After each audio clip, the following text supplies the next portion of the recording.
Good day, everyone. Welcome to Innovation Alley podcast / radio. We have Chris Johnson and Mike Legary here, bringing you through Ramp Up Weekend 8.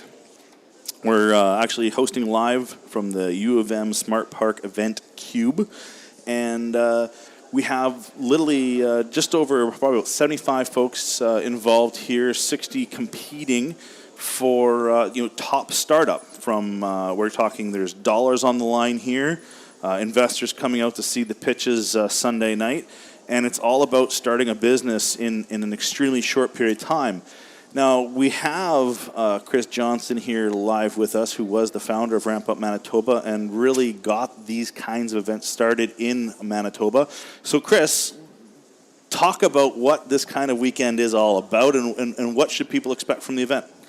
Yeah, you know what? This is a really cool experience for anybody involved. I've gone through it myself. It's effectively 55-ish hours between a Friday at 6 p.m. and a Sunday at 6 p.m.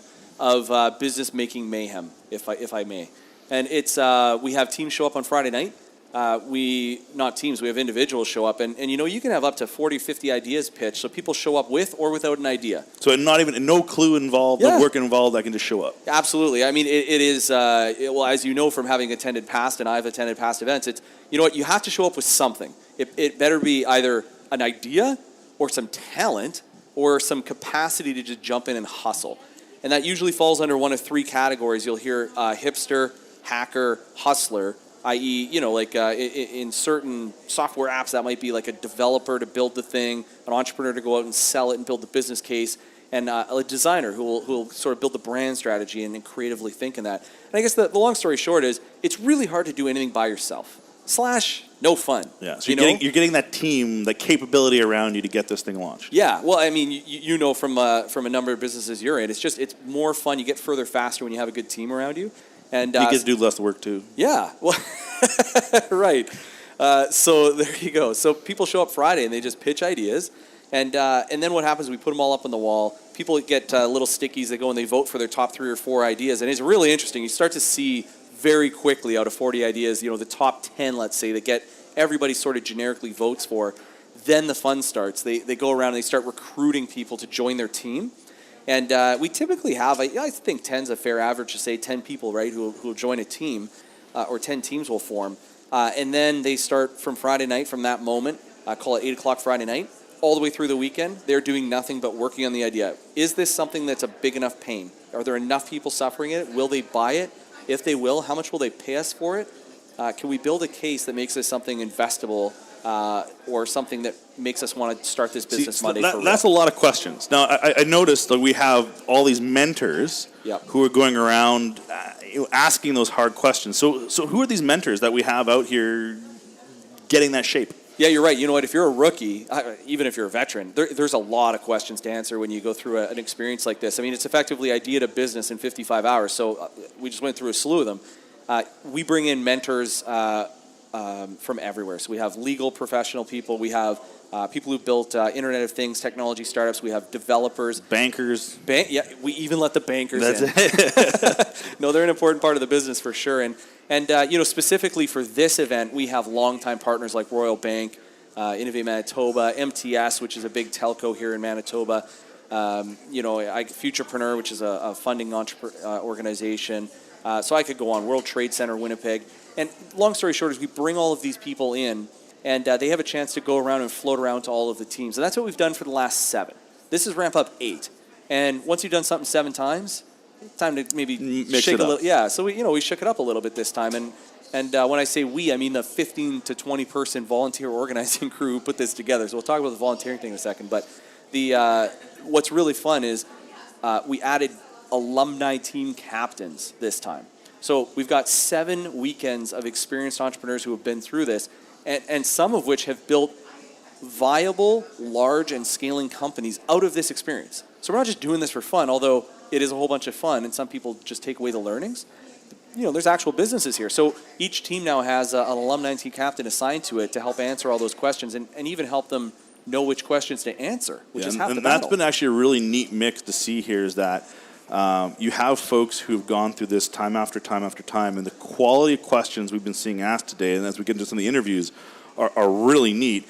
We also have some tier one talent bringing tier one things, investable things, right to the event this time. So when we look at that outcome, so Sunday night we have all these teams. They've figured out their ideas. They've gotten the mentorship. They've qualified all this. What is the pitch all about on Sunday? Is it about winning the contest? Is it about building a business? Why should I care? Well, that's a loaded question. I mean, I think that the answer is the belt. Excellent. We have an awesome young guy named Matt Olson and Jesse Marr, two awesome young guys who actually went to our prototyping space here called the Soundworks in Winnipeg, and they built like our WWF or WWE, whatever it is the kids watch these days, style belt for the winner. And honestly, that's the thing everybody wants to wear at the end of the weekend. The over $10,000 to $15,000 of cash and services that we have up for the winners doesn't hurt. Absolutely. But you know what the big thing out of this is the credibility and the visibility boost you get being the winner. Because it just helps. Like you win Ramp Up Weekend, well, you know, you get maybe a little spread in the newspaper, and maybe you get picked up on a couple TV stations in the evening news, and then all of a sudden you go to have that next conversation, and all of you're a thing. Yeah. Out of nowhere. That's a really good point. I think also the confidence. Like, you know, I'll say, like, some of the folks that I've seen here from Ramp Up 1 versus now, yeah, totally. The amount of confidence these entrepreneurs is amazing, and the quality of what they're creating is amazing.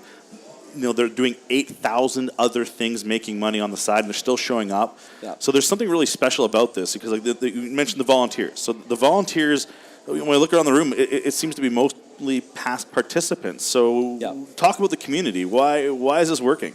Yeah, well, you know what? It's because I think that people are starting to understand, and it's an easy concept, is just learn, go through this experience. It's impossible not to turn around and give back. Like, it really is. Like, the fire that's lit in you this weekend, learning and seeing how much further, how much faster you get personally from all of these other people helping you, I defy you not to turn around and want to pass that gift on to the next guy.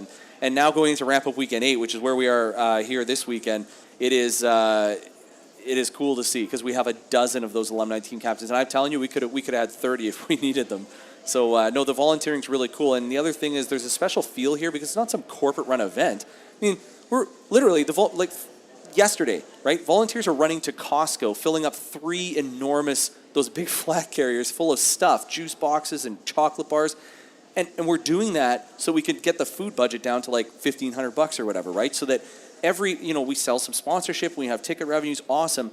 Every dollar we can goes into the community, the volunteer not-for-profit community, to help us do other things to advance the great startups that come out of events like this, and the others that are already in the ecosystem. So it's really, it's just team players then across the board, be it corporate sponsors, the volunteer organizations, the entrepreneur organizations, you name it. Excellent. So we've done some interviews. We're going to have some more interviews that are coming up here. Hopefully, sort of crack them out one by one online to listen for the viewers here.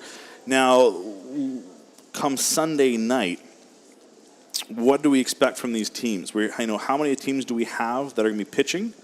Do we know that now? And what are you expecting for quality?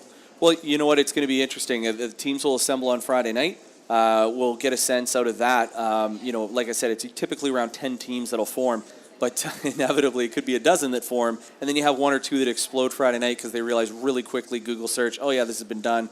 Oh, you can't do it, it's illegal, or whatever it is. So it's an organic process. You never know. You start with 12, sometimes you end up with 6. You start with 12, sometimes you end up with 12 or 14 because people will branch off. So it's a really cool process. Who knows what we'll see, but I'll tell you one thing. We're going to have somewhere in the neighborhood of 60 entrepreneurs in this city who are going to be elevated and skilled up over the next 3 days. And I think that for some of the newcomers, which I know about 3/4 of this attendance, it's their first time, I think they're going to be, they won't be able to help but be inspired by how much they're going to get done in the next 55 hours. Well, we're looking forward to it, and like I say, anything, we'll start popping these online and see what the results are Sunday evening. Should be fun to hear the stories. Perfect.